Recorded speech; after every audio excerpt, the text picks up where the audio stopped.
LIC मध्ये पैसे जास्त मिळतील की म्युच्युअल फंड मध्ये, गोल्ड मध्ये पैसे जास्त भेटतील की बँकेत ठेवल्यावर? जर गुंतवणूक कशात करायची माहित नाही तर बचत कशाला करतात? संपूर्ण पाहूया या व्हिडिओमध्ये. चला तर मग छोटस उदाहरण घेऊया. जर 1,00,000 रुपये 2005 मध्ये या सर्व स्कीम मध्ये गुंतवले असतील तर 2025 ला किती नफा झाला असता हे पाहायचं आपल्याला. तर लक्षात घ्या, गुंतवणूक पाहताना CAGR पाहणं गरजेचं आहे. CAGR म्हणजे कंपाऊंड ग्रोथ रेट किती भेटत असतो दर वर्षाला, अॅन्युअली, ते आपल्याला पाहायचं. हे टक्केवारीनुसार आपल्याला रिटर्न भेटत असतो.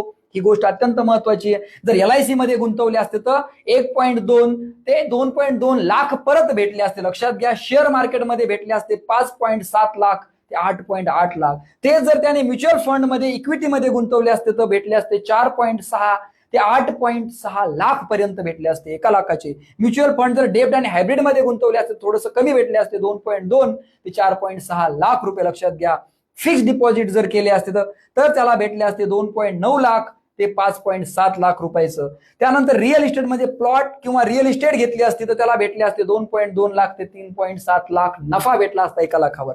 त्यानंतर गोल्ड मध्ये जर इन्व्हेस्ट केलं असतं, सोनं घेतलं असतं, तरी पण त्याला भेटले असते 2.9 लाख ते 5.7 लाख रुपये. त्यानंतर बँकेमध्ये ठेवले असते फक्त सिंपल इंटरेस्ट नुसार सेव्हिंग अकाउंट मध्ये तर 2 लाख रुपये झाले असते, म्हणजे 1 लाख रुपये नफा झाला असता, म्हणजे दुप्पट रक्कम झाली असती. आणि एखाद्या माणसाने जर घरातच ठेवले असते तर 1 लाखाला 1 लाखच राहिले असते. ही गोष्ट लक्षात घ्या. तर यामध्ये जवळजवळ गुंतवणुकीचे सर्व प्रकार कव्हर केलेले आहे आणि गुंतवणूक करताना CAGR पाहणं गरजेचं आहे. आणि दुसरी गोष्ट महत्वाची म्हणजे रिस्क. तुम्हाला इथं जर जास्त रक्कम दिसत असेल तर तेवढी जास्त रिस्क पण घेतलेली आहे.